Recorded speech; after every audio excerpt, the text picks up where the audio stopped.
and welcome to the Divorce Lab. We're a group of independent professionals working to help educate the public on various topics related to divorce.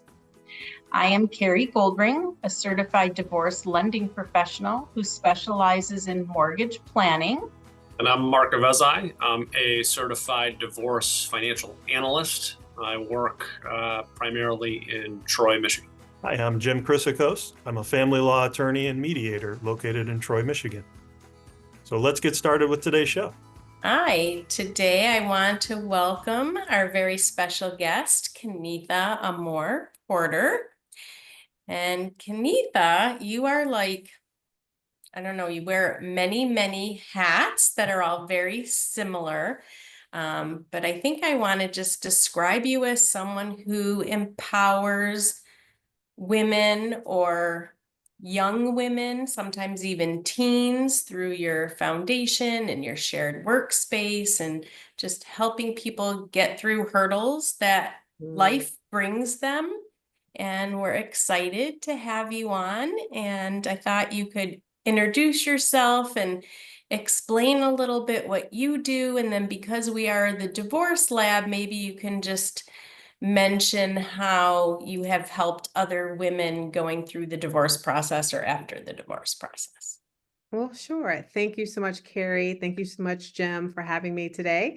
My name is Canetha Amour-Porter. I'm the owner and founder of Amour Women, where we are a community that supports high-achieving women. We believe that to be healthy is you can't just be happy just in your work life. So you have to be balanced financially, physically, mentally, spiritually, and relationally. And so those are a lot of the tools that we use. We also have a nonprofit where we teach teen girls entrepreneurship skills and talk about how it's so relevant, regardless if they want to become an entrepreneur, in their later in life or not. But sometimes they're like entrepreneurs now, like they're dog sitting and they're cutting grass, right? And so kind of look at it a little differently. And I teach them how to monetize it so they can use it throughout their lives. And then we also donate life supplies to Title I schools. And what a life supply is anything like toothpaste, toothbrushes, feminine products, socks, underwear. Because if those schools, if those families are below the poverty line, it's hard for them to actually access food, or there's food insecurity. And so if they have food insecurity, they don't have the extra money to buy the things that they need. And so we want to take that barrier away, and we supply the teachers, and the teachers are able to give it to the school, the students, so there's not a barrier there for learning. That's wonderful. That's wonderful. You've been through the divorce process. So what are some of the things that you took away from your experience that you apply to your foundation? So there's a couple of things. I know I actually have been divorced twice, remarried, and during the second divorce, so regardless of whatever the situation is, it's so easy to blame. Right. And so one of the things is that when I had my second divorce, I said, you know what, even though it wasn't like my fault 100%, what part did I play in it? And I'm going to take this time to focus on me and get healthier, because I want to attract healthier. Right. And so I spent a good 3 to 4 years not dating, because I wanted to make sure that I was healthy. I wanted to, make sure my kids were good and we had great relationships. And so that's something that I was able to do, and it made a huge difference. Now, I am remarried to my second husband, or ex-husband. We married twice, and now it's been 10 years that we just celebrated, and it's amazing. We're the same people, but we have the skills and the tools we needed to be able to live this life in a great way instead of struggling. That's so wonderful. Thank you. There seems to be a lot of people that are going through divorce that have a significant other, and right away they want to get remarried or move in with someone. We see that often. And working with women, I see it often. And it's so funny because a lot of the women I work with, they know me, they know my husband, and they know intimately like our family. And they're like, oh, I just, I want what you have, da da da. And I tell them, some of the things I did. And some people are like, you know what, you're right. I need to look at it. Like, even though this and this and this was going on, how long did I really know it? How long did I ignore it? I feel like you can't be bitter with someone when you take on your part of the responsibility, Right. right? So it allows you to kind of alleviate bitterness. It allows you to start healing. And it allows you to start looking at different things in your life of why you were doing or why did you allow certain things and what steps that you need to take to make a correction. And so if you never do that, then you're going to constantly be jumping in and out of relationships, blaming the other person. Right.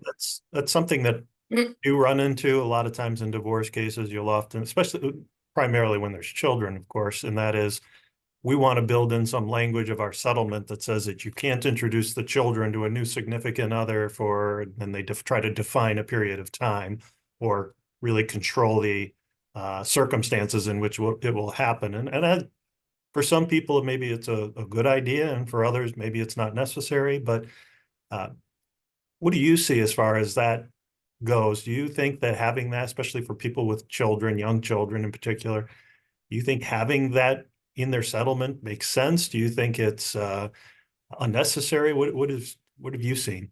So I don't think there's ever a blanket statement Mhm. or a blanket rule to put on anything. It all depends. I didn't have that in mind. But we co-parent really well together. But I had a experience where we didn't co-well, really good Mhm. together. That's still to me focusing on someone else because you have no control over it and not focusing on yourself and what you can control, right? Because even if you put a time limit on, you're like, oh, for 60 days or a month or Mhm. however, a year. Well, if someone gets married, can you really enforce that? No, you can't. No. Right. And so it's still focusing on, And it's and unfortunately, when you say that, what I tell my clients is, okay, you're going to restrict them from getting remarried or dating somebody, let's say, for introducing the children to somebody for a year, let's say. But what Mhm. if they want to get married? You can't stop them from getting married. So now the children are going to think mom or dad are marrying a stranger because they never Right. had a chance to meet them. So it can backfire on you in that way because It can you want to definitely. you want to have a slow build and introduction to this new person in their life. But for better or worse, they're a new person in their life. Exactly. And you want to be able to meet that person and be able to have a good, working relationship with that person because that person is going to be around your kids. So that's another control mechanism. I feel like anytime you're trying to control the situation, if you're trying to control another person, like it never works because we have no control over anyone. And so focusing on like, hey, how can I be a better parent during this time? That the kids are transitioning. Because a lot of times when you're going through it, you think about me or I don't want him to do this, but like who's like focused on the kids and making sure that this transition is going to be as painless as possible because you can't take away all the pain, but to let them know that they're loved, they're safe, they're secure. It wasn't about them, and that they both will be there to support you, or even if the other person isn't there, like I'm here to support you in your needs. And so we need to change our focus because I tell you, I'm so glad I focused. My kids are all adults now, so my oldest is 26, my youngest is 19. We have five, and two of them live in the home. But my older three, like all of them, when they have a day off or they're doing something, they're like, Mom, what are you doing? Let's do this. Let's hang out. You want them to still want to come over your house and just kind of chill out or whatever. You want to have those relationships. So, and I think being comfortable with yourself, I feel like people who constantly are jumping in to relationships, they're looking for something that, they're looking for all of these things. And don't get me wrong, I used to do that back in the day, right before I learned my lessons. But once I started loving myself, the more I love myself, the more I didn't need validation from others. So true. And it's even as simple as sending a text message out, and you send it out because you want to send it out, not because you're waiting for a response. Exactly. So it could be as basic as that, or to be in a relationship with your children where everybody's healing and moving forward, and you're not spending time looking for blame or how somebody didn't do something they weren't supposed to do, or Exactly. So that's one of the things I never spoke ill of my exes. And I think that was great because I feel like even if, what they said was contrary to what was true, or because your kids will eventually find out, right? Let them find out on their own who their other parent is. You know what I right, mean? And allow them to have that relationship. Because one of the things too, just because you're maybe a bad spouse for me doesn't mean that you're not going to be a good father, right? Or mother to the children. And so one has nothing to do with the other. And we a lot of times will put that in, well, we think it's the same and it's not. And so you allow them to have that relationship, and they'll figure things out on their own. They'll respect you for it once they, get older. And then they feel like they can come talk to you about any and everything. And they don't feel like there's barriers there. I can't communicate with her because, oh, every time I bring up my dad's name, she gets like, da, da, da. It's like, it shouldn't right. be that way. I remember being a young kid with divorced parents, Okay. and my mom had a very, very hard time being a single mom and working and everything else. And there were many a times that I would want to go to my dad and bash my mom, more or less. Mm-hmm. And I remember my dad saying, "Your mom loves you. She's doing the best that she can." Oh, And that was always the response that I got. So at some point you stop Wow. venting, right? Because you're going to get the same response. And now that I'm an adult looking back, he was so right. I mean, I was very, very loved by my mom. And she grew up in a time where you get married and you stay home and you raise your kids and you live happily ever after. She wasn't supposed to learn finances and have to get a job and juggle everything, and shunned for being divorced. So her world where she yeah. grew up was very different than the world today. And it was very hard and difficult for her. And she was doing the best job that she could. So Right. it's just, but that meant a lot to me as a young child, to have my dad constantly say that to me. Yeah. Right. Mind you, took me years and years and years to understand what he meant. Right. I love that in so many different levels. And who has, it, I was gonna say who has time to be negative, but people have a lot of time. Some people, it's a Right, because you choice, need to right? validate your own behavior, right? So if you can't talk bad about someone else, then you can't validate what you're doing. Exactly. But one of the things I love is that when you say that about, the spouse, right? That they're just doing the best that they can do, don't you find as you get older, the level of respect that you have for that parent who's always like, hey, give them a break. And I feel like it's kids' jobs to divide and conquer parents, period, whether you're together or divorced, because all they want to do is get their way. Right. And Right. they don't care what casualties they make. They're like, da da da da. So I remind women too, whether they're divorced or single, or and definitely don't let them know, even if you're married or divorced, don't let them know all the time when you guys are at it, right? Because sometimes they like wiggle their way and they're like, oh, it's a party I want to go to. Hey, well, da da da da, and they just add and build onto it. And so, um, but if they know you guys always have each other's back no matter what, they can't use that. And so you're able to be present, to be like, wait a second, no, you can't go to that party. Or you know what I mean? Right, it's To true. see What what's took your married to behind. a Neutralize reasonable that person? manipulation. Yeah. Yes, yes, Right. definitely. And sometimes that's hard because sometimes you parent so different and you can't communicate well that it's hard to co-parent married, let alone co-parent not married, right? Exactly. Yeah, Exactly. it's a toughie. And It, then it tell us about your shared workspace, because I know you wanted to bring that up too. I do. So actually it's opening at the first of the year. I'm super excited. It's the first in Metro Detroit. It's a luxury work share space for women and all the different things. So now that my kids are older, I was an entrepreneur when they were younger and it was difficult, right? Because I can't just leave certain things at the door when I left the office.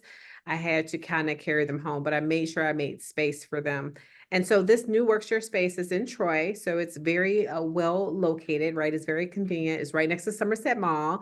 I don't know how convenient that is. Like, I mean, it's a little too convenient for my husband's sake. He's like, because a whole lot of shopping can go on. But we have amazing things. So we're on the 5th floor, and the old Bank of America building is absolutely gorgeous building. We Oh, have literally across the street from Somerset. Yeah. Yes, exactly. And so we have like workout, there's a full-size gym with showers and locker rooms. So you don't have to Wow. decide whether like I have to go to the gym, come home, change, shower, come here. It makes it life easier when you can just go to the office, go to the gym, shower, and then go straight upstairs to work. Um, Sleep pods, TV lounge, game room, full service cafeteria, Wow. a mini mart, outdoor seating space, training facility. So if you are a entrepreneur, if you're a business owner that does trainings, you'll be able to host events and trainings there. Outdoor seating and then it's 9-hole putt golf. So just anything that you can think of to be able to do everything in one building. And then shortly after we open, we're going to open up a child care facility. Actually, I should say child drop-in. So it's going to be something like, how you take your child to the gym with you, you work out and you leave with your child. Same thing. You come to the office, you can drop your child off. As long as you're in the building, your child can stay. But that just gives women, access to be able to still have those meetings, to still do the things that they need to do and not be disrupted. Sometimes when your kids have half a day or your babysitter couldn't make it that day or whatever. But we just want to make sure that you have all the tools. And we partnered just recently with Bed and Breakfast. They're going to do something where they're going to pick up your dog. If you don't want to have your dog at home by itself all the time, they're going to pick up your dog. They're going to wear him out, play with him, walk, all that stuff. And then they bring him back and you take him home. So we've thought about almost everything. Wow. That's so That's great. wonderful. Yeah. You're a life and a business coach, is that right? Yes. And so I represent a lot of people who go through divorce. And one of the things that I run into frequently is maybe one spouse was a stay-at-home caregiver and maybe has some education or previously worked, but don't necessarily want to go back to doing what they were doing, whether it was teaching or something else. But they really need help, assistance in deciding, okay, where do I want to keep doing what I was doing? Do I want to transition to do something different? And what do you do to help folks in that situation who maybe they're getting some support for a period of time, but they know that before too long, they're going to want to be financially independent. And how do they get started on that path of financial independence? Can you help with that sort of thing? Yes, I'll tell you. I was divorced for 6 years with 4 kids. So I know, when you're used to having a 2-income family and and I wasn't the breadwinner and then going to one, trying to make your kids live the same level of lifestyle that they were used to. It takes, it really takes some focus. It really takes working with your skill set. And so I do help them figuring out what their life's mission is and then building everything around that. Because when you know what your life's mission is, what you're good at, why you feel like God truly put you here on earth, it's so much easier to drown out the noise, like to say, hey, that's not for me, that's not for me. This is my lane, this is my focus. And the more you're focused and doing what it is that you were called to do, then you're not coming home frustrated. You're able to incorporate. A lot of times I incorporated my kids in my businesses, right? And so You're able to kind of bring other people along the journey with you, which is good. And then it's easy to make money at something you're good at doing. Right. And so, but we talk about that. We talk about community. Wednesday, I'll be the main speaker at an event that BDO Walsh and the Troy Chambers putting on, and they're talking about my latest book, and it's how to network. It's the ultimate woman's networking guide, and it teaches you how to network for your personality as well, and not just for business, but I have met some of my closest friends through networking. I've actually met my husband through networking. And so you can find all the different people you need in your life to make your life more fulfilled, enriched, in this next new journey too. Because I know it, you talked about earlier when your mother was going through, what is it, when you're divorced and your friends are like, oh, because you have married friends, right? So you have to figure out this new divorced life, right? So a lot of your friends you're not as close with anymore, or the other person's gotten the friend group, it allows you to create your new sense of normalcy. So I walk them through that path. And a lot of times I like to do it in a group setting so they know that they're not alone, and they have support as they go through. That's great. I'm a Troy Chamber member. Are you a chamber member or I becoming? am. Yes, I am. All right. That's We'll awesome. probably see each other at some events. Yeah, definitely. That's good. What I like about the networking also is that a lot of times you're doing things for the very first time, right? Or you don't understand things. So you're kind of creating a safe place for people to say, who does your snow removal? I need a housekeeper. How often do you change your furnace filter? I mean, whatever the questions are, it's nice to have a group of women that won't be judgy and talk to you. I'm excited about the work that you do, helping people in this difficult time. Thank you. Yeah. And it's great to have people like you join us because we can talk to each other. We have our other co-host, Mark, who's a financial advisor, and we can go in circles and we could talk and we can do 100 podcasts a year, but bringing in people from other walks of life, other professions and fields of practice is so much more interesting for us because we kind of know what we're going to be talking about all the time. But when we bring in somebody and we're learning about a completely new area, a new field, it's just so much more interesting. Oh, well, So thank you. It's a pleasure to be here. Yeah, I think you could be a very great resource for a lot of people. So if someone wants to get a hold of you, what is the best way for them to do that? So I would say the best way is to go to my website. It's Canetha.com. So it's CAN as in Nancy, ETHA.com. You'll have all my information. It'll have about More Women. It'll have about our workspace, our nonprofit, but it also talks about my speaking, the books that I write, the work guides that I have for people. And then if they're interested in getting coaching, it has all that information there. You can find me at the Amour Method on all my socials or under my name on LinkedIn. So, and that's my last name spelling, which is the AMOUR version, the French version. Great. Thank you very much. Thank you. We really appreciated having you on. And I'm excited to share what you do because I think it could be helpful to so many women. I won't say people, so many women. And it's a great resource. Our divorce world is really a big circle that encompasses a lot. And I think you can add to that nicely. Well, I appreciate that.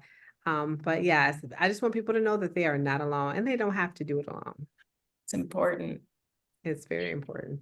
Anything else that you want to add before we wrap it up? I would just say share your shine. Like it's beautiful out here. It's a beautiful fall day, but just remember to give somebody a smile, a nice word, especially in this climate. We need to be nicer to each other. So true. Thank you. All right, take care. Thank you. Thank right. you. Thank you for listening to us today. You can find us on the divorcelab.com. You can feel free to take a look at our other episodes, and you can also leave some questions or comments for us on there as well.